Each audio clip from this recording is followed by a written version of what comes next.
Hello and welcome. This is Japan, and we are going to be talking about Night of Champions. It was just this weekend, last weekend, depending on whatever the hell this video comes up. And yeah, I got a giant template with every match because nobody made a regular one. So it's a little odd, but it works, right? So let's jump into it. So, Night of Champions, we had Jey Uso versus Obafemi. Now, I really thought Brock Lesnar was going to attack Oba at the cost of the match for Jay to win. And seeing that I've now watched, in hindsight, Raw, this makes no sense what they did. So I'm just going to try to forget that and go into the match itself. The match itself was okay. I think they gave way too much offense to Jey Uso, made him look too strong, and to just have him lose to Oba, just let Oba be dominant and have him beat Jay. Jay would not lose momentum to lose to this man. This man is humongous. This man is crazy. And whatever they've done now with the Raw stuff, it's kind of made this pointless. But anyways, I would still put it in C. Just okay match. I can't really put it much better. Obafemi has been on a tear, but even Obafemi didn't get the chance to beat Obafemi in this match. Then we have Liv Morgan versus Io Sky for the women's Queen of the Ring. Now, this one would have easily been match of the night if they just let Io wrestle. I don't know why they had to do the injury angle because they ended up with the beatdown on Raw. And I know this hindsight is definitely killing it even worse, but to me, I can't not ignore it because I would still be a problem either way. Just had her get beat down then. Have her Io win clean. I mean, it doesn't really matter. She, obviously Liv's gonna blame the curse. Again, that also kind of screws with this because it would have been better if they did it not then because it kind of takes away from the actual thing going on. And I think overall just makes it kind of sad that like we had to have this and then gonna have this match again at SummerSlam. So C again, I don't know what they were doing with this PLE so far. It was definitely mid. Then we have Braun Breaker versus Seth Rollins. Everybody was absolutely eating this matchup. And I'm a big Seth Rollins fan and I like Braun Breaker. But this was just an like subpar cage match. There was not a lot of brutality.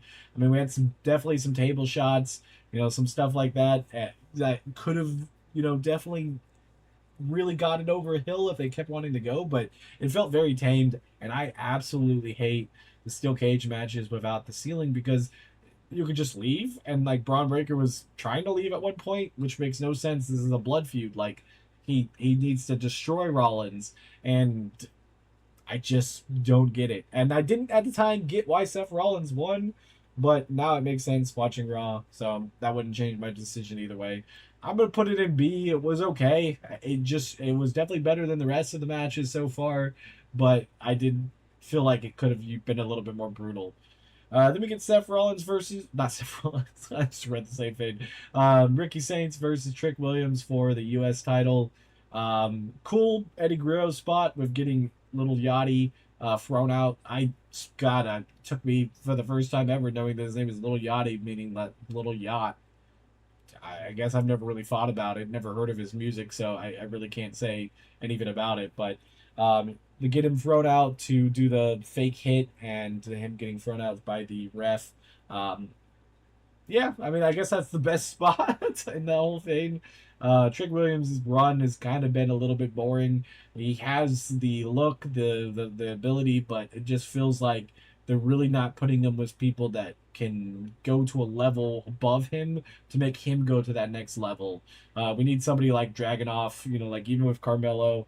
I mean, we need those people to get those type of matches on these big cards. So it looks a lot better. I mean, cool for Ricky Saints to get in here. He has that ability. I just think the combination between the two wasn't great. It wasn't really that great in NXT either, so it wasn't like, I mean, they had the hindsight, so they definitely could have done better. I'm going to put this in C. Next up is Tiffany Stratton and Jade Cargill. This is a D. This was a terrible match that no chemistry between each other.